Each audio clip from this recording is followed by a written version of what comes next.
A Starbucks employee is a giant tool to 6 Tempe police officers. Is that the most shocking or surprising thing you've ever heard? Yeah, me either, and I wasn't even going to say anything until I realized that out of all the Starbucks on this planet, that particular Starbucks location, that's the one I know the best. So get ready for what Paul Harvey would call the rest of the story.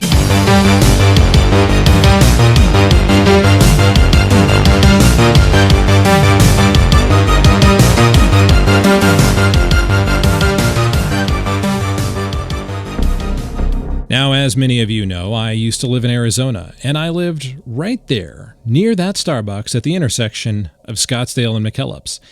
At that Starbucks, on July 4th, the 4th of July, Independence Day, a patriotic day, a national holiday, a barista asked 6 Tempe police officers to either leave or leave a customer's line of sight, because reasons. In principle, that's pretty idiotic, but let me show you why in practice that behavior was exceptionally stupid. Let me paint for you a picture of what life was like living near that Starbucks at the intersection of Scottsdale Road and McKellips. While I was living there, I was working on a motorcycle. I was going to flip it, so I was making it nice, and I was almost done. I was real close, and one morning I came out to that parking spot and I realized my motorcycle had been stolen within sight of that Starbucks. Just a few months earlier, my neighbor, who is also a friend of mine, had his motorcycle stolen about 20 feet away from that very same spot. And around that same time, there was a cute little Kawasaki Ninja.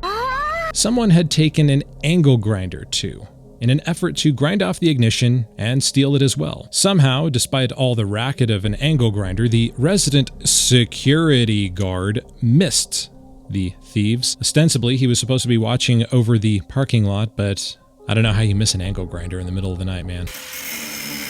That's just the vehicle thefts that I know about. Nearby, there was a little roach hole of a bar. It often required police attention. The cops were there all the time. Unfortunately, that's not the end of it. One night, I was sitting in the hot tub,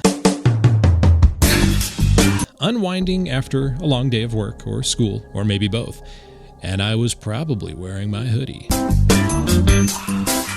Now, I was sitting there alone enjoying the quiet when all of a sudden a gunshot rang out. That's not something you really want to hear when you're in the hot tub, because usually you don't take your gun to a hot tub. I started to after that, but it's rather disconcerting. It left me feeling exposed, and not in a good way.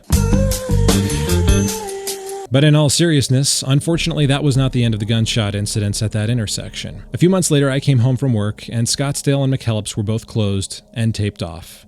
There were red and blues flashing all over the place, and there was a car parked catty-corner to that Starbucks. The driver had been killed. He'd been shot in the head earlier that evening. This was a stone's throw away from that Starbucks. In fact, it was so close that when they closed the roads, the Starbucks itself also closed, because there was no way for customers to get in or out. My neighbors in that area were a bit strange. Some of them wore odd jewelry, like tracking ankle bracelets. One time, one of the apartments was all closed up, taped off, stickered up, because it was a scene for an investigation for local police. And there was evidence inside, according to the stickers on the windows. Are you getting a feel for this neighborhood? Not exactly a place you want your 3-year-old niece living, is it? Now, about 20 feet away from the door of that Starbucks, there was a bus stop for a free bus line known as the Orbit.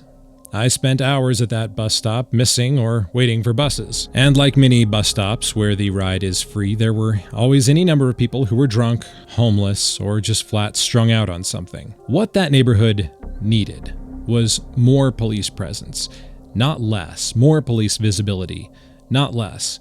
One time, one of the baristas in that Starbucks told me that when cops came in, customers would often pay for the cops' drinks because, in my opinion, the local customers appreciated their local police and they knew that their presence was essential. What I find so very odd is that it was not the rash of vehicle thefts or the slightly seedy neighborhood that made that barista uncomfortable. It wasn't even the murder across the street that made that barista uncomfortable.